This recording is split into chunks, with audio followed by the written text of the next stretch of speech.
ministers. The DPM will join the delegation from Medina Munawwara, where he made a brief stopover after concluding his visit to Jordan for the ministerial meeting on Palestine and Jerusalem. During the visit to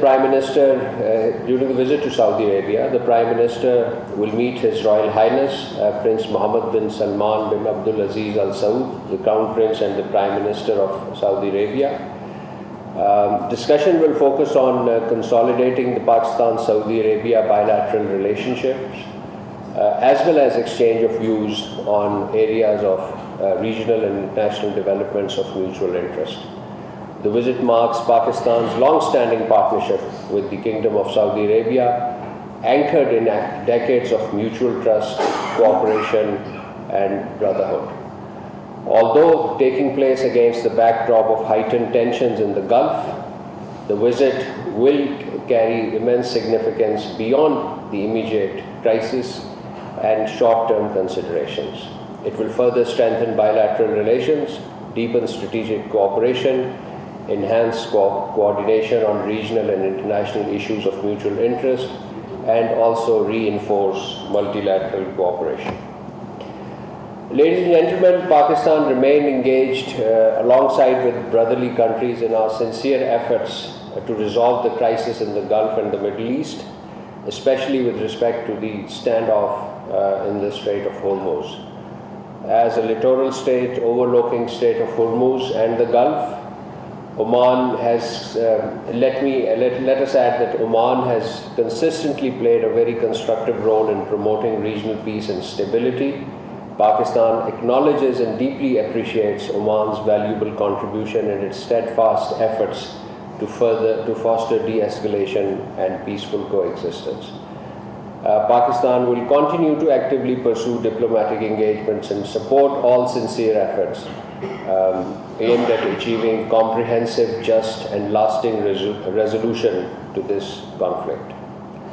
And in the same vein, and in the context of our ongoing efforts, on the 30th July, the Deputy Prime Minister and Foreign Minister held an important telephone conversation with the Foreign Minister of Kingdom of Saudi Arabia, Prince Faisal bin Farhan. They exchanged views on regional developments, including the situation in the Red Sea, Bab al-Mandab, and as well as in Palestine. And on August 3rd, 2026, the Deputy Prime Minister, Foreign Minister held a telephone conversation with the Foreign Minister of the Islamic Republic of Iran, Sayyid Abbas Araghchi. The two leaders discussed regional and international developments, including deteriorating situation in the occupied Palestinian territories in East Jerusalem. The DPM also invited the Foreign Minister of Iran to visit Pakistan. Ladies and gentlemen, this week the Deputy Prime Minister and Foreign Minister undertook an important visit to Jordan at the invitation of the Deputy Prime Minister and Minister of Foreign Affairs of Jordan, Mr. Ayman Safadi. The DPM visited Jordan. Most of his activities were on the 5th of August to participate in the ministerial meeting on Jerusalem. So this was the primary purpose. The meeting brought together Arab League member states and selected Islamic countries to coordinate a unified response to the deteriorating situation in the occupied Jerusalem. Pakistan's participation reaffirmed our steadfast support for the Palestinian people and its commitment to establishment of an independent, sovereign, contiguous state of Palestine as per pre-1967 borders, with Al-Quds al-Sharif as its capital.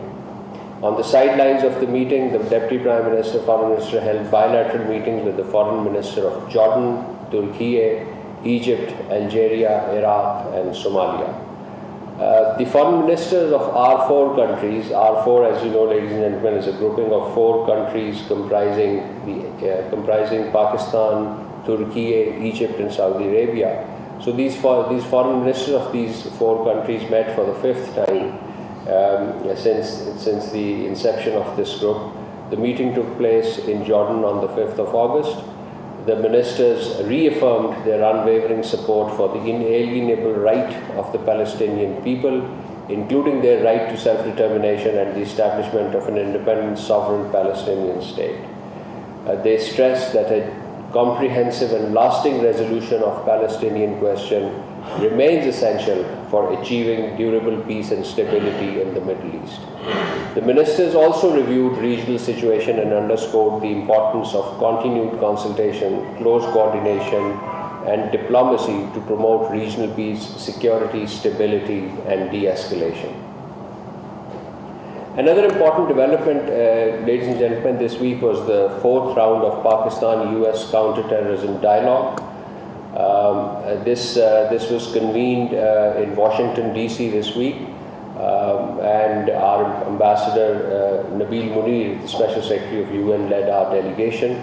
The dialogue underscored shared interest of the US-Pakistan sides on counterterrorism partnership and our determination of the two countries to confront terrorism. Delegates exchanged views on the current threat environment, explored avenues of enhanced collaboration, and discussed steps to further strengthen border security and disrupt terrorist facilitation networks across the region. The United States and Pakistan reaffirmed that their joint resolve to confront terrorist organizations that endanger the safety of their citizens and the stability of the region, specifically including ISIS Khorasan, Al-Qaeda and Tehreek-e-Taliban Pakistan, and Balochistan Liberation Army. Ladies and gentlemen, this week Pakistan and Pakistan and Australia held two important dialogues. One was the official talks. This is kind of a bilateral political consultations at the senior officials level, and the second was the Joint Trade Committee meeting in Canberra. This was on the 4th of August. The two sides reviewed the full spectrum of bilateral relations and discussed ways to enhance cooperation in political, economic, trade, security, and regional domains. Both countries reaffirmed their commitment to further strengthening their bilateral partnerships. And finally, we all celebrated, commemorated Yom Istihsal, observed it marking the 7th anniversary of the Indian illegal and unilateral action of 5th August 2019 in the Indian illegally occupied Jammu and Kashmir.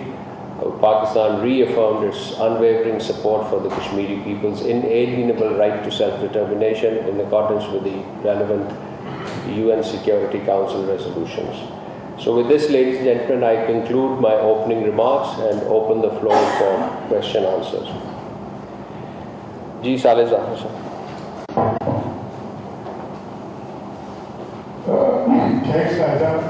So you have seen the reaction by the Indian MBA spokesperson on ongoing process of elections in Azad Kashmir.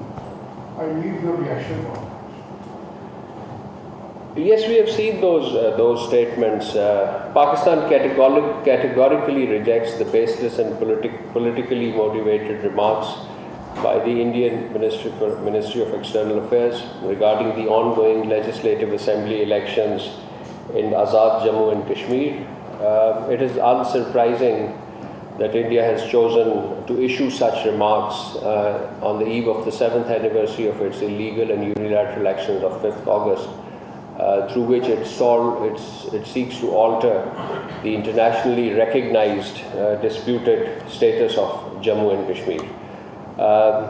These statements, those actions were a flagrant violation of the relevant Security Council resolutions, international law, and India's own international commitments. The elections to the 13th Legislative Assembly of Azad Jammu and Kashmir are being conducted in a peaceful, transparent, and orderly manner in accordance with the constitutional and legal framework of governing the AJK. They reflect democratic aspirations and political will of the people of Azad Jammu and Kashmir. India has neither the legal standing nor the moral authority to comment on democratic process in AJK, while it continues to deny the people of Indian illegally occupied Kashmir the fundamental political rights and democratic freedom. Let me add that no amount of misinformation or propaganda can alter the legal and historical reality that Jammu and Kashmir remains an internationally recognized disputed territory, and its final disposition is to be determined in accordance with the relevant United Nations Security Council resolutions, as well as the freely expressed will of the Kashmiri people through the UN-administered plebiscite. India's attempt to invoke misleading casualty figures cannot obscure its own well-documented record of serious and systematic human rights violations in Indian illegally occupied Jammu and Kashmir. These includes and are well documented, including extrajudicial killings, arbitrary detentions, enforced disappearances, effective punishment, and restriction of fundamental freedoms, and more significantly alter the demographic composition in the occupied territories in contravention to the international law. So such statements are clearly intended to deflect international attention from India's continued violation of international human rights and humanitarian law, as well as its persistent failure to fulfill international obligations. Pakistan would therefore reiterate its call on India to reverse the illegal actions, create an environment conducive to peaceful settlement of the issue of Jammu and Kashmir in accordance with the relevant UN Security Council resolutions. Ji, Madam.